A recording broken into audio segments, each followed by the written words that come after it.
মানবতা বিরোধী অপরাধী হিসেবে সাবেক প্রধানমন্ত্রী শেখ হাসিনাকে বিচারের মুখোমুখি হতেই হবে, তার সহযোগীদেরও বিচার হবে।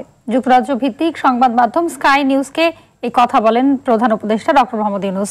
টিউলিপ সিদ্দিকীর দুর্নীতির অভিযোগ দুদক গুরুত্বের সাথে দেখছে বলেও এ সময় জানান ডক্টর ইউনূস। ইমতিয়াজ আহমেদের রিপোর্ট।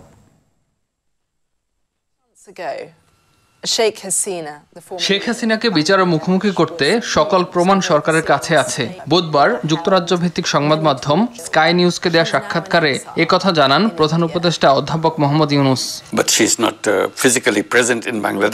তাকে ফেরাতে ভারতকে আনুষ্ঠানিকভাবে জানানো হয়েছে। বাংলাদেশ জবাবের অপেক্ষায় আছে, জানান প্রধান উপদেষ্টা। শুধু শেখ হাসিনা নয়, যারা তার সঙ্গে জড়িত, তার পরিবার, ঘনিষ্ঠ সহযোগী ও ক্লায়েন্ট, তাদের সবাইকেই বিচারের মুখোমুখি হতে হবে। তাকে ফেরাতে ভারতের কাছে আনুষ্ঠানিকভাবে চিঠি পাঠিয়েছি, তবে এখনো কোনো আনুষ্ঠানিক প্রতিক্রিয়া পাইনি। আইনি প্রক্রিয়া বেশ দীর্ঘ হওয়ায় সময় লাগছে, তবে শেখ হাসিনাকে দ্রুত বিচারের মুখোমুখি করতে সর্বোচ্চ চেষ্টা করা হচ্ছে।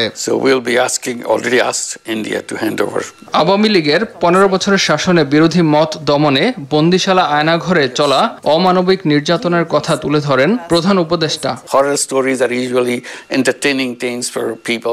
আমি হতবাক। এটি এমন এক বিভৎস স্থান যা দেখলে শিউরে উঠতে হয়। হাসিনার শাসনামলে নিরাপত্তা বাহিনী ও পুলিশের মাধ্যমে শত শত রাজনৈতিক কর্মীকে গুম, নির্যাতন ও হত্যা করা হয়েছে এখানে।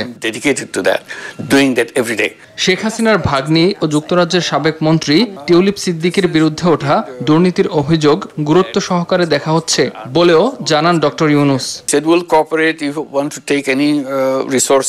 প্রধান উপদেষ্টা জানান, বাংলাদেশে আশ্রয় নেয়া রোহিঙ্গাদের নিজ দেশে ফেরত পাঠানোর জন্য মিয়ানমারের বিদ্রোহী গোষ্ঠী ও সীমান্ত সেনাদের সঙ্গে নিয়মিত যোগাযোগ রাখা হচ্ছে। ইমতিয়াজ আহমেদ, RTV।